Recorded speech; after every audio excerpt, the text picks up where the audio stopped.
This channel does not promote any violent, harmful, or illegal activities. All content provided by this channel is meant for an educational purpose only.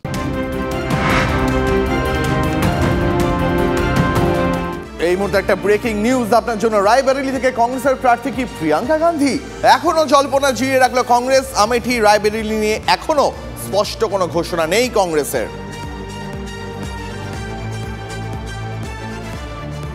আসি পরের খবরে। উত্তরবঙ্গে ভোটের প্রচারে আজ মুখ্যমন্ত্রী। আজও জোড়া সভা। প্রথমে আলিপুরদুয়ারে তৃণমূল প্রার্থী প্রকাশিক বড়াইকে সমর্থনে জনসভা করবেন মমতা। তারপর জলপাইগুড়ি দলীয় প্রার্থী নির্মল চন্দ্র রায়ের সমর্থনে এবিপিসি ময়দানে জনসভা করবেন তৃণমূল নেত্রী। আমার সহকর্মী সুজিত রায় এই মুহূর্তে আমার সঙ্গে রয়েছেন। প্রকাশিক বড়াইকে সমর্থনে যেখান থেকে মমতা বন্দ্যোপাধ্যায় জনসভা করবেন সেইখান থেকে। সুজিত, উন্মাদনা বা সমর্থকদের মধ্যে যে উচ্ছ্বাস সেটা কেমন দেখতে পাচ্ছ? আর তোমার কাছে আমার দ্বিতীয় প্রশ্ন, উত্তরবঙ্গে একটা ঝড় বিধ্বস্ত এই মুহূর্তে, সেখানে কি মুখ্যমন্ত্রী আজকে শুধুই নির্বাচনী জনসভা করবেন নাকি আশেপাশের কিছু এলাকা ঘুরে দেখারও পরিকল্পনা রয়েছে?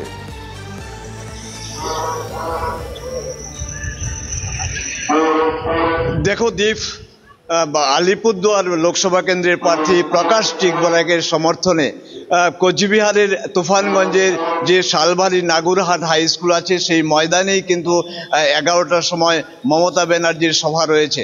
সেই মমতা ব্যানার্জির সভাকে ঘিরে কিন্তু যথেষ্ট উদ্দীপনা শুরু হয়েছে। সাধারণ মানুষ থেকে শুরু করে এক এক নিরাপত্তা রক্ষীরা ইতিমধ্যে সভাস্থলে চলে আসছেন। 11টার সময় সভা। স্বাভাবিকভাবেই এই এলাকায় সাধারণ মানুষের যেরকম উদ্দীপনা দেখা দিয়েছে, পাশাপাশি যে তুফানগঞ্জ 2 নম্বর ব্লকে গত পঞ্চায়েত নির্বাচনে আমরা দেখেছি যে 11টি গ্রাম পঞ্চায়েতের মধ্যে 4টি গ্রাম পঞ্চায়েতের বিজেপির দখলে গেছে। আমরা যে জায়গায় দাঁড়িয়ে রয়েছি এই গ্রাম পঞ্চায়েত স্বাভাবিকভাবে বিজেপির দখলে গেছে। ফলে বিজেপিকে কোণঠাসা করতে মুখ্যমন্ত্রীর কর্মসূচি এখানে নিয়েছে শাসক দল তৃণমূল কংগ্রেস। স্বাভাবিকভাবে বিষয়টি যথেষ্ট গুরুত্বপূর্ণ।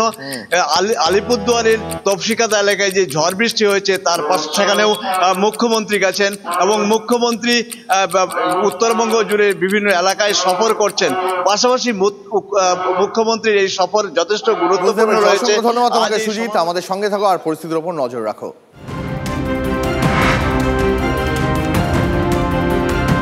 এই মুহূর্তের একটা গুরুত্বপূর্ণ আপডেট আপনার জন্য। জেল থেকে মুক্তি নিয়ে আত্মবিশ্বাসী মনীষ সিসোদিয়া। তিহার জেল থেকে আপ নেতার আত্মবিশ্বাসের চিঠি। দ্রুত জেল থেকে মুক্তি পাবো, চিঠিতে দাবি সিসোদিয়ার।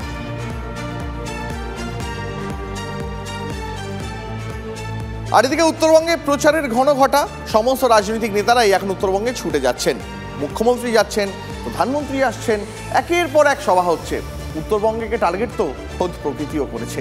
এই যে টর্নেডো ধাক্কা দিয়ে গেল, ঝড়ের রাতেই মুখ্যমন্ত্রী পৌঁছেছিলেন জলপাইগুড়িতে। তিনি ক্ষতিগ্রস্ত এলাকা ঘুরে দেখেছেন, ক্ষতিগ্রস্তদের প্রতিশ্রুতি দিয়েছেন। কি হবে, কি হওয়া উচিত সেগুলো বলে দিয়েছেন। কিন্তু মুখ্যমন্ত্রীর নির্দেশ যাদের কার্যকর করার কথা তারা কি বলছেন? তারা কি এলাকায় গেছেন? তারা কি কাজ করছেন? টর্নেডো আছড়ে পড়েছিল গ্রামে। জলপাইগুড়ি পাহাড়পুর গ্রাম পঞ্চায়েতের গোশালা মোড় লাগোয়া মাহুতপাড়া এই গ্রামেই টোটো চাপা পড়ে মৃত্যু হয় বছর 48-এর অনিমা রায়ের।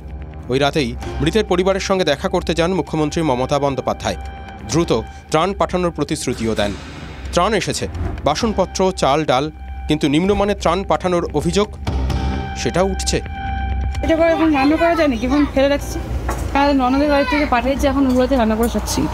বালতি ভাঙা, কড়াইয়ের হাতল নেই, দেখে মনে হবে ত্রাণ সামগ্রীও টর্নেডো বিধ্বস্ত।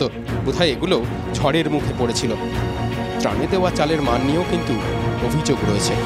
চাল দিছে, কালকে ভাত রান্না করছি, ভাত সিদ্ধ জানি। আমার তো ওরকমই মনে হচ্ছে কি যে ছবি তোলার জন্য, মানুষকে দেখানোর জন্য যে আমরা সরকার থেকে এত কিছু দিচ্ছি, তার জন্য হয়তো ওগুলো দিচ্ছে। ঝড়ে বাড়ির চাল উড়ে গিয়েছে, কোনো মতে ত্রিপলে ঢেকে চালানো হচ্ছে সংসার। বর্ষায় তো বৃষ্টি হবেই, আগামী কয়েকদিনও ঝড় বৃষ্টির সম্ভাবনা রয়েছে। কিভাবে ঘরে থাকবেন ভাবলেই শিউরে উঠছেন।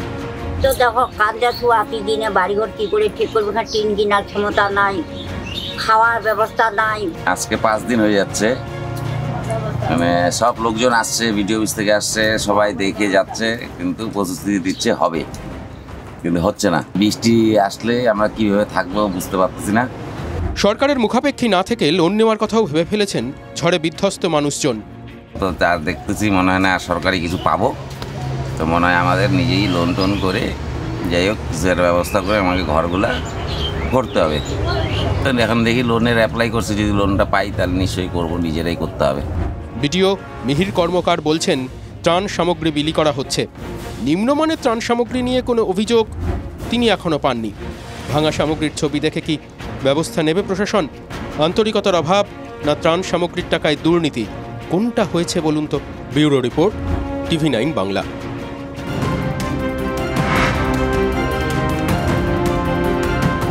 আরও একটা গুরুত্বপূর্ণ খবর আপনার জন্য। শেয়ার ও মিউচুয়াল ফান্ডেও বিনিয়োগ রাহুল গান্ধীর। মনোনয়নের সঙ্গে হলফনামায় তথ্য প্রকাশ্যে এলো।